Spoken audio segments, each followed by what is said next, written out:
ভাই এই নাও cold drinks খাও। আরে না, ও আচ্ছা তুমি তো পুরো মাস জুড়ে রোজা রাখো। আরে যাও বলতাছি। আরে না, আমি তো তোমাকে এটা দেখিয়ে দেখিয়ে খাবো। আচ্ছা তুমি যখন যাবে না তখন আমি যাইতাছি। তুমি কি মনে করেছিলে এটা তো আমি তোমাকে দেখিয়ে দেখিয়ে খাবো? আরে ওইখানে কি চলতাছে? আরে সর্বনাশ সুমন, যাই তাড়াতাড়ি করে লুকিয়ে পড়ি। ইফরান কি করতেছ, রোজা আছো? হ্যাঁ আলহামদুলিল্লাহ রোজা আছি। আরে সর্বনাশ, এটার কথা যদি ভাইকে বলে দেয় তাইলে তো আমাকে শেষ করে ফেলবে। সুমন তোমার ভাই কি করতেছে শুনবা? আচ্ছা ও এখন কোথায় আছে? তোমার ভাই ওই গাছটার পিছনে লুকিয়ে আছে।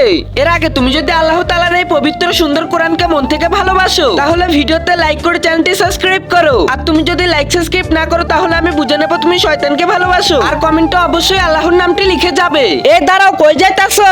আজকে তোমার খবর আছে। হে আল্লাহ, এইবারের মতো আমাকে বাঁচিয়ে নাও। পরবর্তী থেকে আমি রোজা রাখবো আর কখনো পাপ করব না। ছোট তুমি এখানে কি করতেছো? আর তুমি কি রোজা আছো? আরে আমি যদি মিথ্যা বলি তাহলে তো আমাকে খুব মারবে। সত্য কথা বলবে নাকি মেরে দিব একটা? ভাইয়া এই দেখো